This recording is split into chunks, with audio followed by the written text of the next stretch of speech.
1970, you began directing some episodes of The Brady Bunch. Uh-huh. Any memories of that series for you? Yeah, well, it was fun working with Sherwood again, and Florence. Beginning. Okay. In 1970, you began directing episodes of The Brady Bunch. What are some of your memories of that experience? Well, it was fun working with Sherwood again, and Florence is a delight, and so was Ann B. And the kids were great.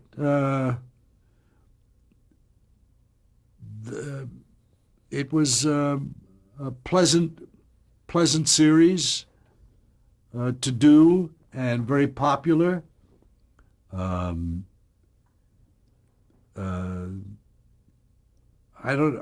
It's very hard to remember specifics on that show. I remember a delight of working with Imogene Coca as the aunt. Do you have anything specific about that? That was Jan's Aunt Jenny. Yeah. No, it just the plot was about the Aunt Jenny, that the world traveler and everything that came to visit. Did you know how as I she was remember. cast? Pardon? Do you know how she was cast for that? No, I just think Sherwood. I had nothing to do with the casting of it. She was going to be in the show when they asked me to come do it. And I remember one episode that everybody seems to recall about when the suds overflowed the washing machine. And when we finally got that filmed in the can, I said cut and walked in. Everybody threw the suds at me and bathed me in suds. I have a picture of it, of them throwing it at me. It was fun, and we had a lot of fun on the show. I think that was Line Disorder was the name of that episode. Yeah. Was it a pretty happy set? Yeah. Oh, yeah. Robert was never very happy. He wasn't a happy guy, particularly. He thought of himself not in comedy. He thought of himself as a more serious actor. And he was a very good actor.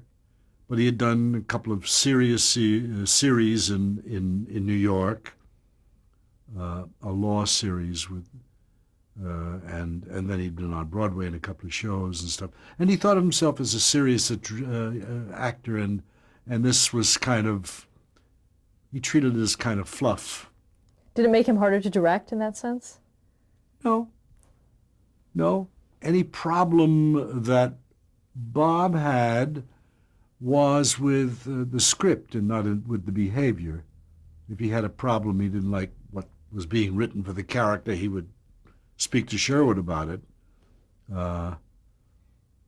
and get it settled that way. I stayed out of that. I was more a visiting fireman on that show. I came in and did a couple of episodes and went on to other things. It was always very pleasant, and I always enjoyed working with Sherwood, you know. Also in 1970, you directed episodes of The Odd Couple. Yes, that's one of the delights, because they're two delightful guys. Pardon me, I think I'm going to sneeze for posterity. I'm sorry. I guess not. It will surprise me in a moment. In any case, Tony Randall, Jack Klugman are two of the greats, and delightful to work with. And Gary, of course, producer and writer, was wonderful as well. And a very happy time. We started out that show, the first, I don't know if it was the entire season, but we started out with single camera, with no audience, just shooting it like a film. And then it was decided to bring an audience in, and we shot it with multiple cameras in front of an audience, like many of the sitcoms were done. How did that affect the show? It's a different sort of feeling. I prefer an audience, as do the actors really, most of the time, stage actors do, because you get immediate response to what you've done. When you do single camera, you have to trust your inner funny bone. Actor A says, "Who was that lady I saw you with last night?" The other actor says, "That was no lady, that was my wife." And you have to imagine the laugh before you go on with the next line of dialogue. When you do that in front of an audience, the joke is a little better than that, the audience will laugh and prompt how the behavior of the actors continues. So that's, for theater-oriented people, it's a little more fun to do it in front of an audience. And there's a little more adrenaline going on because it's performance, it's now, even though you do pickups and you do it over again if something goes wrong. How many episodes did you direct of The Odd Couple? I don't really remember. Quite a few, 15 or 20. It was only on for 3 years, I think. People think it was on for a long time. It wasn't. It was only about 3 seasons. And talk a little bit about directing Jack Klugman. Directing Jack Klugman and directing Tony Randall is easy. You really don't have to do anything, and it'll come out okay as long as you've got the cameras focused and on them. Anybody can work with those two guys. They're so professional, they come so prepared, and they're so, they're so good. What you hope to do is make it better, is all. And hopefully I did. They enjoyed working with me, I think, and we've had friendly relations ever since. So I think, and Gary too. Gary was very good. What kind of producer is Gary Marshall? Gary Marshall's a great producer. He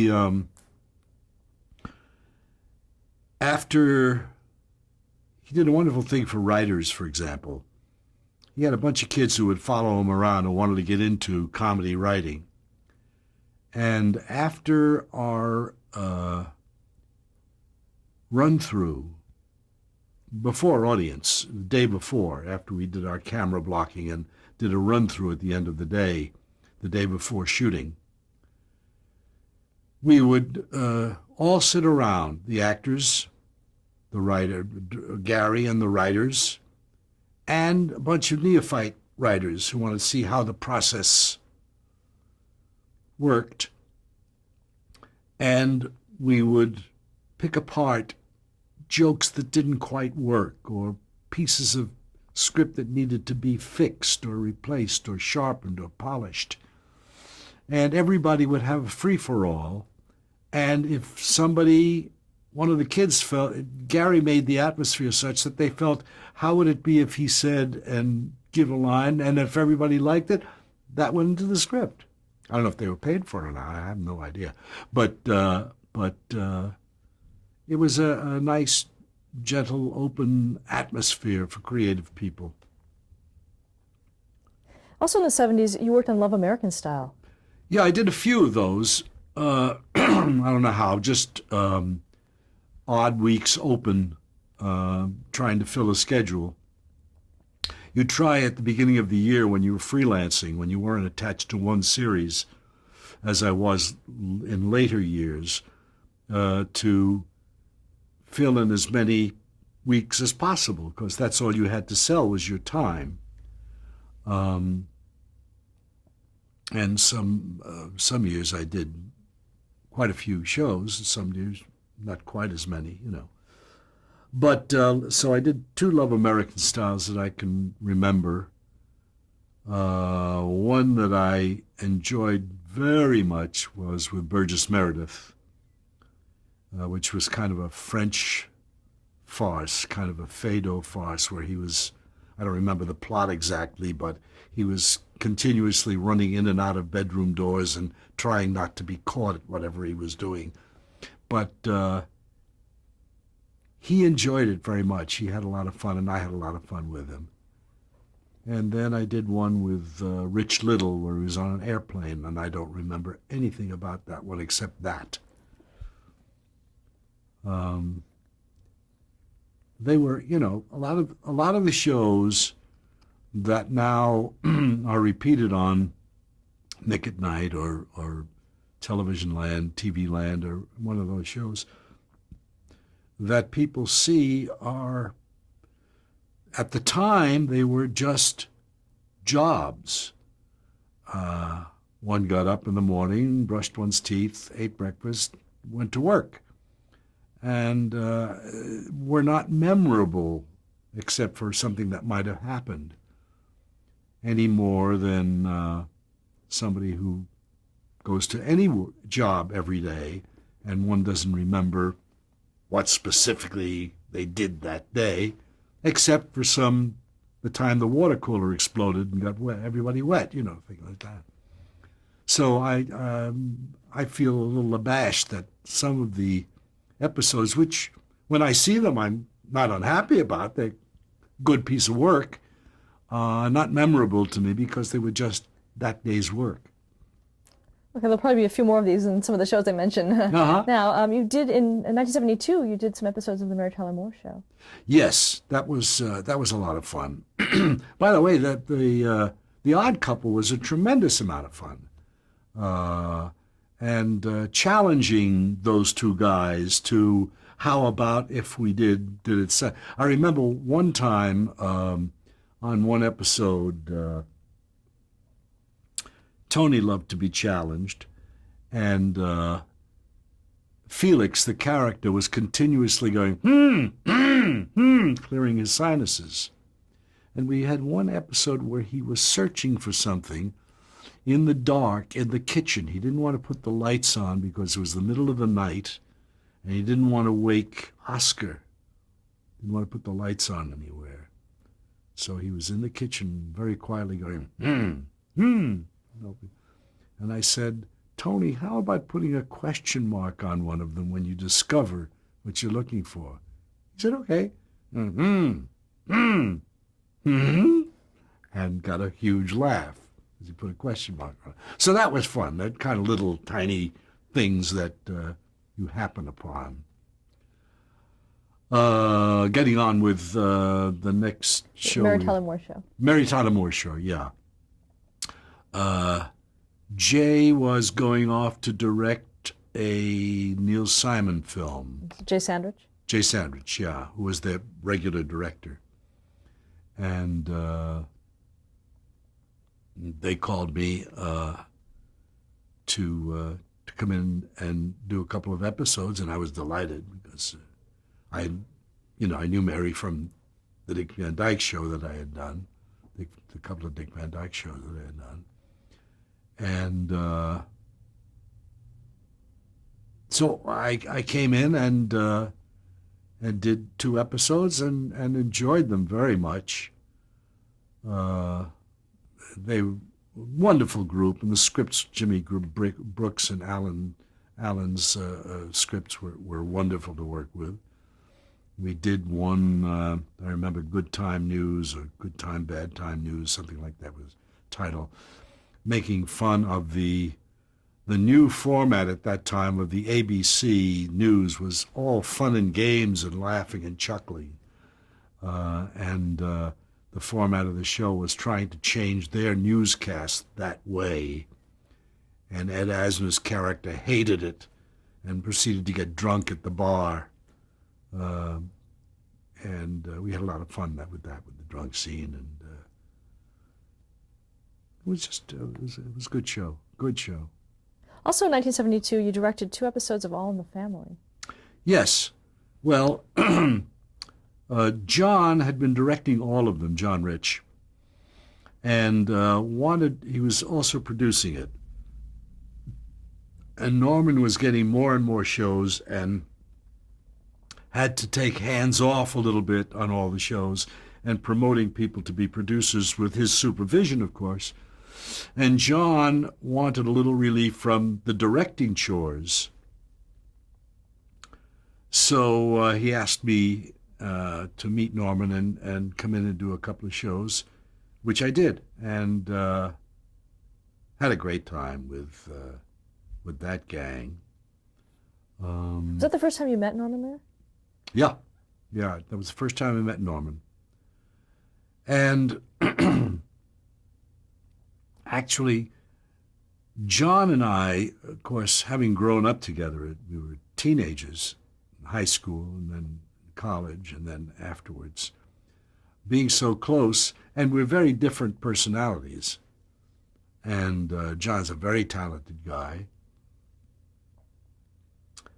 And John really had a problem relinquishing the reins, because I would do a scene differently, direct a scene differently than he would. And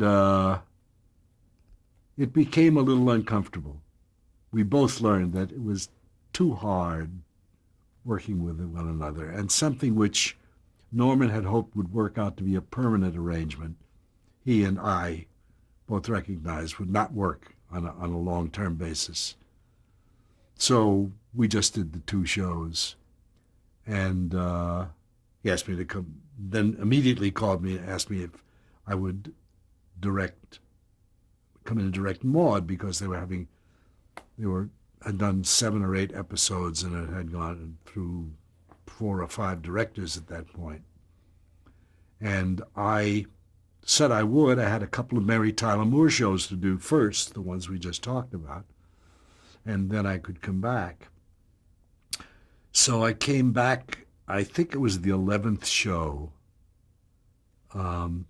It was a show that took place all in a motel room, where Walter was attending a convention of appliance store salesmen, appliance store association, and looking to get an award for Salesman of the Year or Appliance Store of the Year or something. And Maude was there as his appendage, as Mrs. Can't think of the name, the character name, but just as the Mrs. of Walter. And that was the fun of the show, that she wanted to be a human being in her own right, and not just be an appendage to her husband. And that was the first show I did. And when it was over, Norman took me aside the next day when I was about to go into rehearsal for the second show I was supposed to do. And he said, "You've got to stay. Everybody's happy. B is very happy. B insists that you stay. Do the rest of the season." So I said, "I'll see what commitments I have." And I had a couple of commitments that I was able to get out of, and I was delighted because I enjoyed the atmosphere that he created and the talents of all the people involved, both the writing and the acting and everything. What kind of atmosphere did Norman Lear create on the shows? Just an atmosphere of letting creative people work.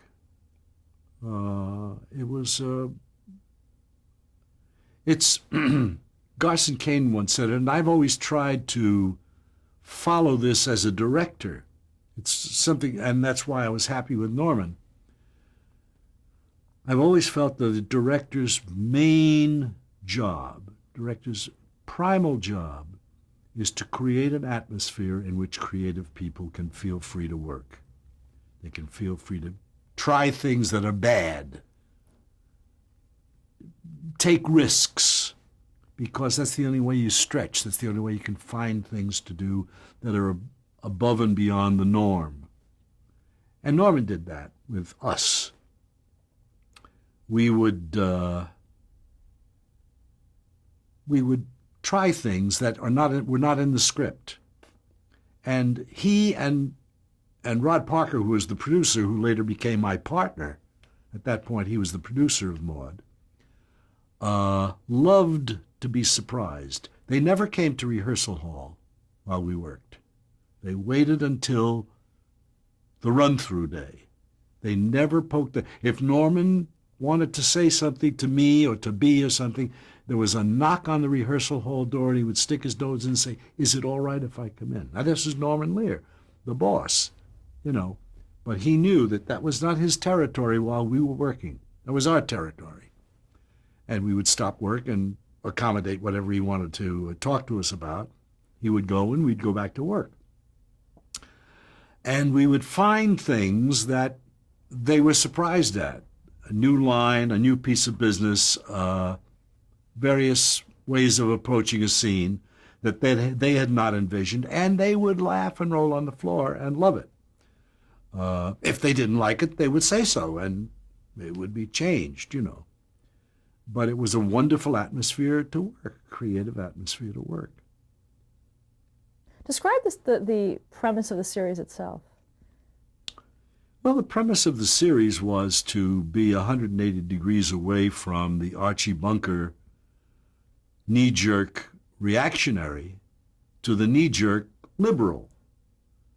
The just as ridiculous woman who apologized to her maid for having to hire her to work for her, to demean herself by cleaning a toilet or whatever, you know, and always, you know, the knee-jerk liberal who would, you mentioned Nixon and she would do her wonderful slow take. So that was the premise of it, and also, of course, breaking ground. It broke tremendous ground in many areas. Mary Tyler Moore was breaking ground in terms of the single woman going out on her own in the world. Maud was breaking ground in terms of the married woman who wanted to be and had the talent and ability to be a person in her own right. And that was the basic fun of the show. So what about the characters that surrounded her? For instance, her husband, Walter. Walter was a nose to the grindstone, ordinary man who adored his wife and worried about making a living and tried very hard always to see what she was getting at, but didn't always succeed. And the actor that played him, Bill Macy? Bill Macy, yeah. Talk about working with him. Bill was a working actor, you know, and great intuition, very funny, a little crazy in that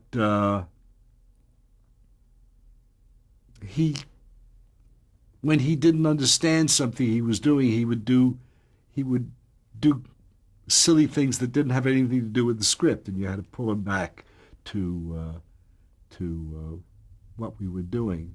We had a scene in which he had, and this is telling of Norman too. He had a scene in which he had an exit line and left the house in a huff, and it didn't work for him. I forget what the line was, but it wasn't any good, and it wasn't well written. It was a wrong line. We had trouble with it in rehearsal. And I mentioned it to Rod, and he said, well, just do it in the run-through, we'll fix it. And Bill, in rehearsal before the run-through, said, I know what I'm going to do. Why? I said, what? He said, when she says that such and such a line to me, I'm going to say, watch me leave. And he walk out the door. So I said, okay. And it was nonsense. It had nothing to do with the script at all. So we did that in run-through. And everybody roared, not because it was funny, but because it was so ludicrous. She challenged him with whatever the challenge was. And he said, watch me leave. And he exited. So they fixed the line there. But they enjoyed the freedom that we all felt to do whatever, you know, and then pull it back to where it had to be. They fixed the line, they wrote it, and everything was fine. And then there was the daughter, Carol? Yes, who is now just finished a wonderful series called Carnival on HBO. That's the actress, Weird Adrienne Barbeau. Little series, huh? Yeah, Adrienne Barbeau. Character. Adrienne Barbeau, yeah. Yeah. She's wonderful in it. It's a weird series, but very successful. She's a great singer, great dancer, and a lovely lady. And she was kind of the straight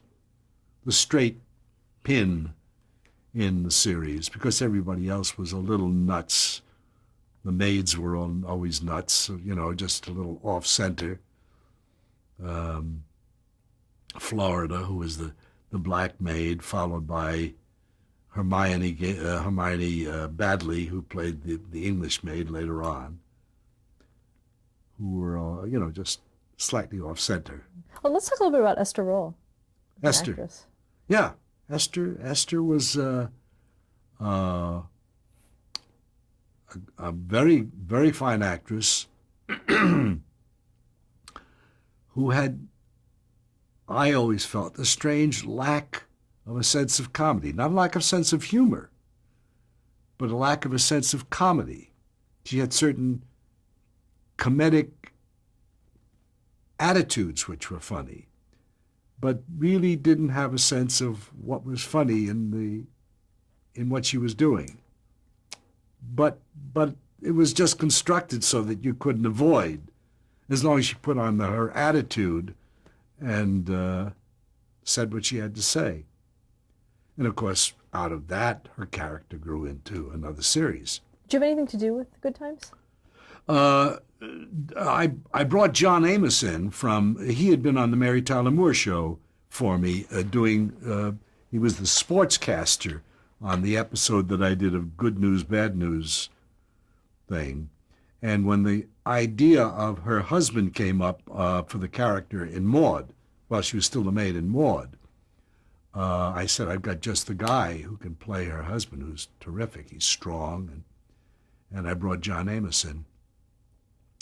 And he was very good. He was in 3 or 4 of the Maude episodes. He was much younger than her, wasn't he? Did you have to age He him may at have all? been a little bit, but I don't think it was a noticeable thing,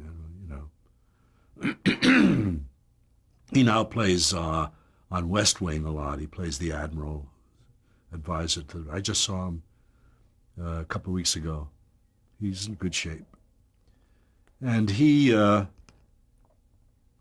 his coming into the Maude series and then trying out that relationship there is what allowed Norman to broach the subject to CBS, who said, yeah, do it. How did her departure affect Maude itself, the show? It didn't. We wrote it as part of, her husband wanted her home in Maude. Her husband wanted her home to take care of the house. The kids were growing up and they needed their mother, and she wasn't home enough, and he had a better job now where she didn't have to contribute financially, and he wanted her out of the place. And it was a tearful farewell. And then we, Hermione Badley, Norman said, we're going to go this way, and pulled Hermione in, and she was a delight. Stop there to change the tape.